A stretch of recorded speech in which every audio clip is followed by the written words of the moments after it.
They said I was blessed, married to a man of God, a church leader, a mentor, a role model, handsome, charismatic, the kind of man mothers prayed for and fathers respected. I believe I was safe. I believe I was special, but it was all a lie. People pointed at me and whispered, "She's so lucky." The day I said I do, I unknowingly signed up for years of pain, agony, shame, and frustration. My marriage was nothing like the picture perfect image everyone saw. At first, it was subtle. He criticized the way I spoke, corrected how I walk. He made me feel small in every little way. If I cried, he said I was too emotional.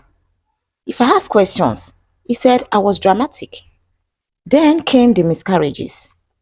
The first one broke me. I expected him to hold me, to comfort me, but instead he looked me in the eye and said, "Maybe God is not happy with you. You should fast more." That was in November 2017. I was weak. I was bleeding. I couldn't even walk well. But he didn't care. He walked out of the hospital room like it was nothing. I had 5 more miscarriages after that. Yes, 5 more. Each time, the pain grew worse, both physically and emotionally. And each time, he found a way to blame me. The doctor couldn't explain the cause of the repeated miscarriages, but I was slowly becoming their lab rat, doing test after test with no answers. Then in June 2019 came the ectopic pregnancy.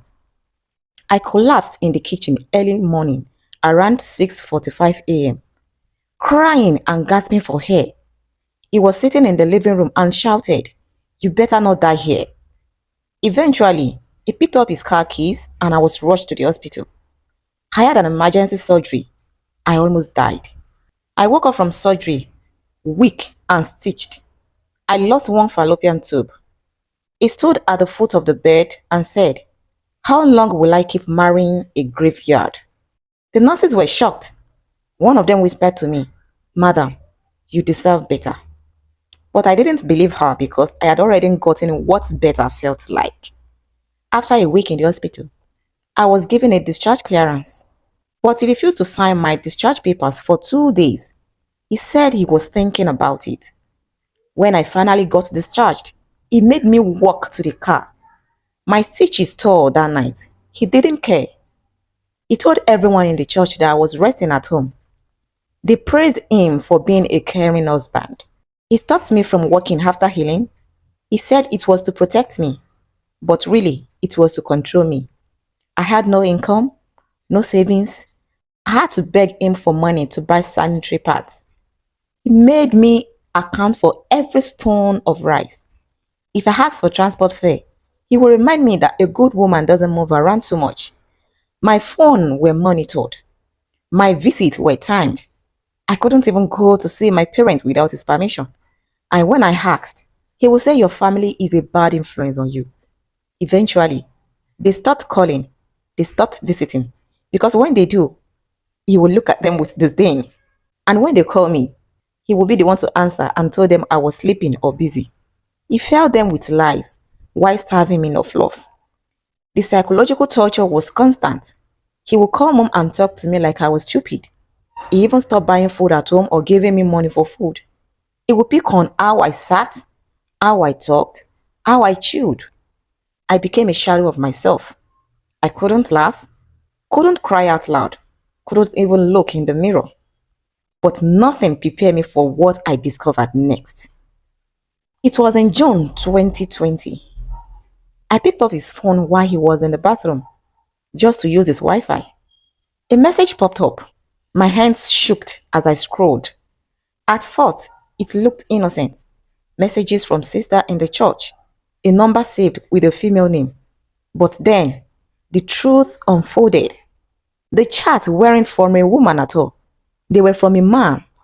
Explicit chats, hotel bookings, dark secrets laid bare. My chest tightened. My knees were weakened. The man I thought was my husband, my covering, my partner, has been living a lie. And worse, It was their plan all along. They had been slipping things into my tea to make sure I would keep losing my pregnancies. He never wanted children with me. They've been killing my children. My husband is gay and he has been poisoning me to kill my children for 4 years. I was shattered. My world crumbled. That night, I waited for him to come out. My heart raced. My body trembled. But I knew I had to face him. When he walked in, I stood in the middle of the room, phone in my hand. "Who is he to you?" I asked him. My voice was shaking.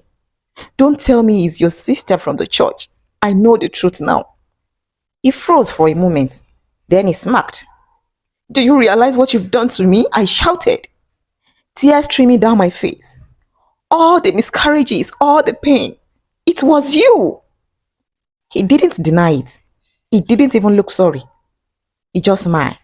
"Yes, I did it," he said coldly. "And what can you do about it? You want to leave? Go ahead." My chest burned with rage. "Why marry me at all if you never wanted me?" His reply cut through me like a knife. "Don't act surprised. You should be thankful I even married you at all." My voice cracked. "So I was just a cover-up for 4 years, a disguise for your real life." He looked me dead in the eye and said, "You think you are the victim? I saved you from the shame by putting a ring on your finger." I gasped, clutching my chest as if the hair had been sucked out of me. "Was humiliating me part of your plan all along?" I whispered. And he smiled again. "Children, I never wanted any with you. That's why I made sure it never happened." Tears blurred my eyes. I had never felt so small, so humiliated, so unwanted. He leaned closer, his voice sharp as a blade. "You were never my choice. You were just convenient." In that moment, something inside me broke. But another part of me woke up. I realized I had never been a wife to him. I had been nothing more than a shield, a mask, a cover story for a man who had no love, no respect, and no intention of ever building a life with me, a gay man. That night, I sat in the dark, staring at the wall. My body shook with silent sob. My mind ran wide. I thought about leaving. I thought about ending it all. But I remembered something. In a woman's WhatsApp group, I had once heard Dr. Shegun's voice note. His words echoed in my head. "You don't need permission to leave. Freedom starts in your heart."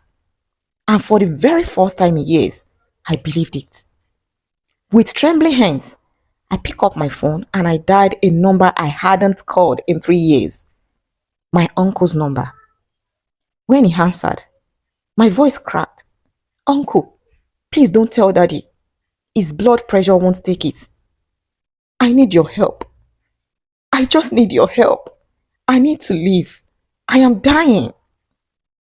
He paused. Then he said the word that became my lifeline. "Start packing. Come to Akure tomorrow morning." That night, he sent me some money.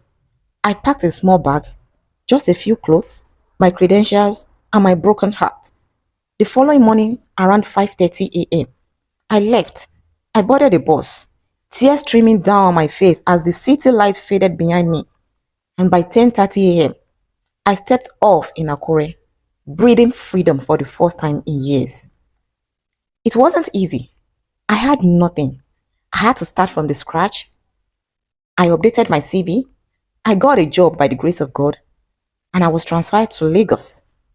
That was when I met Victor. He was different, kind, gentle, and patient. He didn't even criticize me. He didn't control me. He listened. He cared. He loved me without chains. 7 months later, I found out I was pregnant. At first, fear gripped me. Memories of the past haunted me. But Victor held me and said, "This time will be different. You are safe with me." And he was right. Month after month, the pregnancy grew stronger. We planned a small introduction ceremony. Family gathered.